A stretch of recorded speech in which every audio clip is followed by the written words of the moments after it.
নমস্কার, শ্রাবন্তী রান্নাঘরে আপনাদের সকলের স্বাগত। আপনারা সবাই ভালো আছেন তো? আজকে হচ্ছে আমি গাঁঠি কচু দিয়ে ইলিশ মাছের মাথা দিয়ে ঘন্ট করব। কিভাবে করতেছি আপনারা একটু দেখুন আর একবার বানিয়ে দেখবেন, খেতে কিন্তু খুব ভালো হয়। কি কি নিয়ে নিয়েছি: টমেটো কুচি, কাঁচা লঙ্কা চেরা, আদা, আর আদার সঙ্গে জিরেটা আমি বেটে নেবো, ইলিশ মাছের মাথা। আর এদিকে হচ্ছে গাঁঠি কচুটা আমি সিদ্ধ করে নিয়েছিলাম লবণ দিয়ে একটু হাত দিয়ে আমি এরকম থেতো করে নিয়েছি। হাফ হাফ গোটা গোটা রেখেছি, আবার হাফ থেতো করে নিয়েছি। এইভাবে এবার আমি বানাবো। এবার শুকনা কড়াতে আমি একটা ভাজা মশলা তৈরি করে নিচ্ছি। গোটা ধনে আর গোটা জিরে আর গোটা গরম মশলা, এলাচ, লবঙ্গ আর দারুচিনি আছে, আর দুটো শুকনো লঙ্কা। এটা হচ্ছে আমি ভাজা মশলাটা আমি ভেজে নিচ্ছি। যখন কালারটা চেঞ্জ হয়ে যাবে, দিয়ে গন্ধ বেরাবে, তখন এটা একটু ঠান্ডা করে আমি শিলে এবার বেটে নেব। এবার ইলিশ মাছের মাথাটা আমি লবণ হলুদ মাখিয়ে আমি সরষার তেলে মাথাটা আমি ভালো করে ভেজে নেব। সরষার তেল আমি লবণ হলুদ মাখিয়ে ইলিশ মাছের মাথাটা আমি ভেজে নিচ্ছি। তেলটা গরম করে দিয়ে দিচ্ছি মাছের মাথাটা।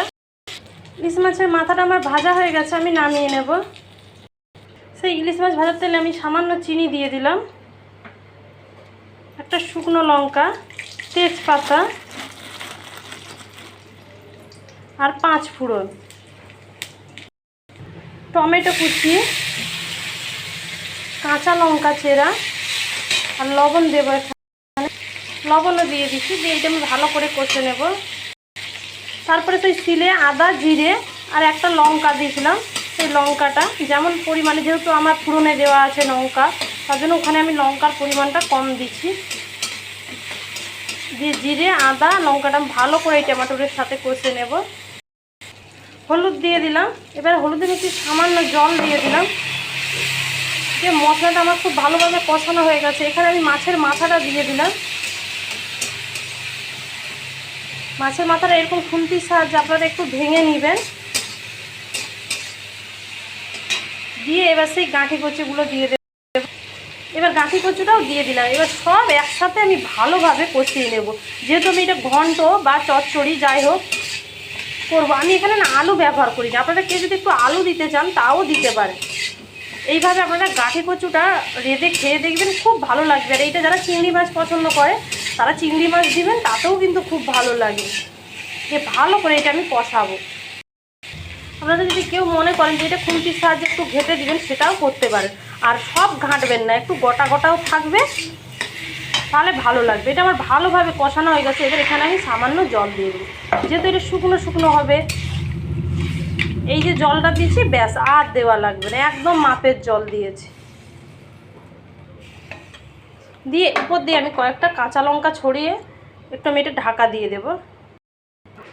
এই দেখুন আমার গাঁঠি কচুর তরকারিটা খুব সুন্দরভাবে ঘন্টটা হয়ে গেছে। এবার সেই যে আমি ভাজা মশলাটা করেছিলাম সেটাও এখানে আমি দিয়ে দিলাম। এইভাবে আপনারা বানিয়ে দেবেন। বাড়ির যে যারা বয়স্ক আছে তারা তো খুব পছন্দ করবে, যাকেই দিবেন খুব পছন্দ। এটা এইরকম খাবার আমার শ্বশুর বা আমার স্বামীর খুব পছন্দ। এবার আমি তাদের জন্যই এইভাবে আমি এখন বাড়ি থাকি। যেহেতু আমার এখন স্বামী নেই, সে কাজের সূত্রে বাইরে আছে, আর আমার শ্বশুর মশাই আছে, তার জন্যই এই রান্নাটা করেছি। একবার আপনারা বানিয়ে দেখবেন ইলিশ মাছের মাথা দিয়ে গাঁঠি কচুর ঘন্ট।